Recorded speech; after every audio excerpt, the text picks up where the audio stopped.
अध्याय 15 पुरुषोत्तम योग। भगवान ने कहा जाता है कि एक शाश्वत अश्वत्थ वृक्ष है जिसकी जड़ें तो ऊपर की ओर हैं और शाखाएं नीचे की ओर तथा पत्तियां वैदिक स्तोत्र हैं।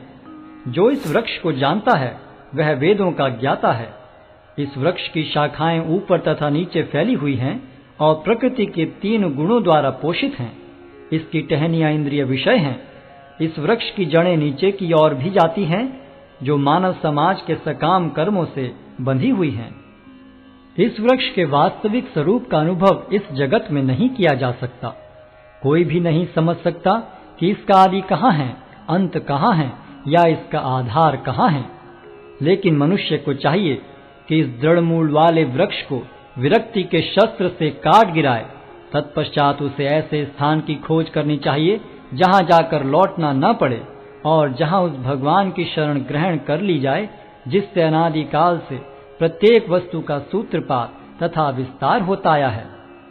जो झूठी प्रतिष्ठा, मोह तथा कुसंगति से मुक्त हैं, जो शाश्वत तत्व को समझते हैं, जिन्होंने भौतिक काम को नष्ट कर दिया है, जो सुख तथा दुख के द्वंद्व से मुक्त हैं और जो मोह रहित होकर परम पुरुष के शरणागत होना जानते हैं, वे उस शाश्वत राज्य को प्राप्त होते हैं।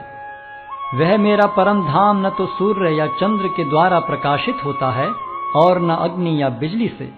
जो लोग वहां पहुंच जाते हैं वे इस भौतिक जगत में फिर से लौट कर नहीं आते। इस बद्ध जगत में सारे जीव मेरे शाश्वत अंश हैं। बद्ध जीवन के कारण वे 6 इंद्रियों से घोर संघर्ष कर रहे हैं जिनमें मन भी सम्मिलित है। इस संसार में जीव अपनी देहात्म बुद्धि को एक शरीर से दूसरे में उसी तरह ले जाता है जिस तरह वायु सुगंधि को ले जाता है। इस प्रकार वह एक शरीर धारण करता है और फिर इसे त्याग कर दूसरा शरीर धारण करता है।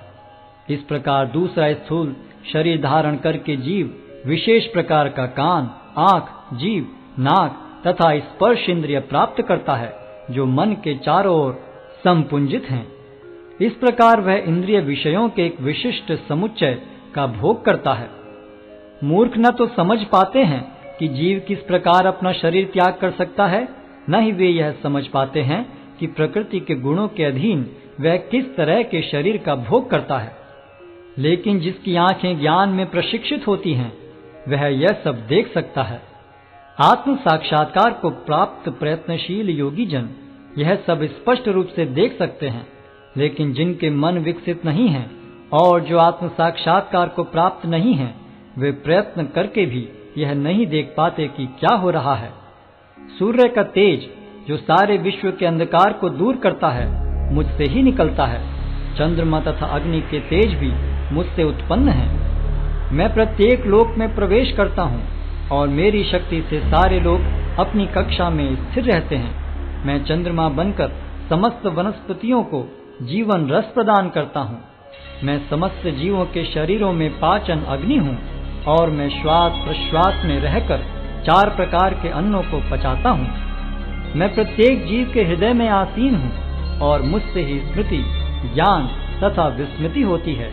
मैं ही वेदों के द्वारा जानने योग्य हूँ। निस्संदेह मैं वेदांत का संकलन करता तथा समस्त वेदों का जानने वाला हूँ। जीव 2 प्रकार के हैं, च्युत तथा अच्युत।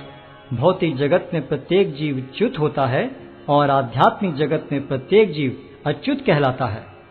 इन दोनों के अतिरिक्त एक परम पुरुष परमात्मा है जो साक्षात अविनाशी भगवान है और जो तीनों लोकों में प्रवेश करके उनका पालन कर रहा है। चूंकि मैं क्षर तथा अक्षर दोनों के परे हूँ और चूंकि मैं सर्वश्रेष्ठ हूँ, अतएव मैं इस जगत में तथा वेदों में परम पुरुष के रूप में विख्यात हूँ। जो कोई भी मुझे संशय रहित होकर पुरुषोत्तम भगवान के रूप में जानता है वह सब कुछ जानने वाला है। अतएव हे भरत पुत्र, वह व्यक्ति मेरी पूर्ण भक्ति में रत होता है। हे अनग, यह वैदिक शास्त्रों का सर्वाधिक गुप्त अंश है जिसे मैंने अब प्रकट किया है। जो कोई इसे समझता है वह बुद्धिमान हो जाएगा और उसके प्रयास पूर्ण होंगे।